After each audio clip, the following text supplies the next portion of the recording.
Independence Day is not America's birthday. It's the day the Declaration of Independence was signed. It is the establishment of the foundation on which the nation was built. By signing it, our founding fathers were traitors to the crown. And I think we should take a look at the wording that laid the groundwork on which America would grow and ask ourselves if we're living up to that which we claim to honor. Look at these famous words and tell me that our country does not in fact deserve to be celebrated, but reevaluated. For the sake of argument, because there really was a lot of argument about this even back in 1776, let's not get stuck on the 3/5 clause or the fact that women were not included in Thomas Jefferson's original meaning, and just take the document at face value. We believe this to be true without argument, that everyone is created equal, that we are, from our creation, by whomever we deem our creator, deserving of certain things.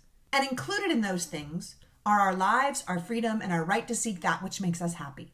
That to ensure the people have access to rights owed to them by their very existence, America will have a fair government. Leaders who will protect and defend the people's interest with power given to them by the people themselves. If and when the leaders decide to work against the fundamental concerns of the people, it is the people's right to change the government or abandon it to create something new, choosing to set up new leadership in such a way as to best protect their safety, prosperity, and well-being.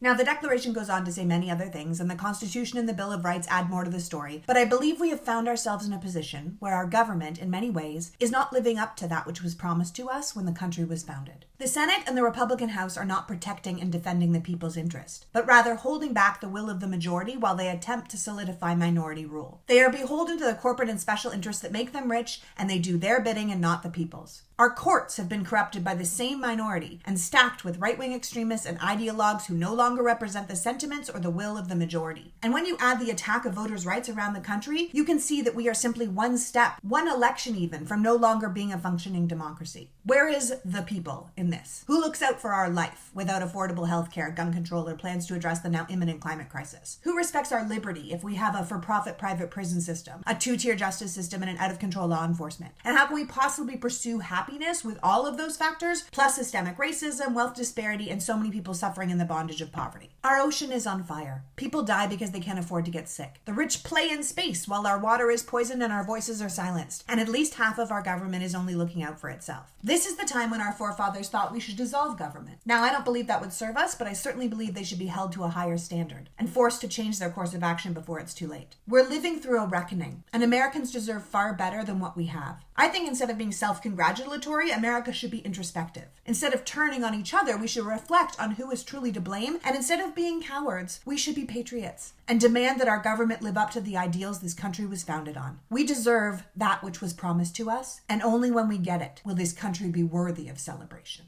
I hold that truth to be self-evident.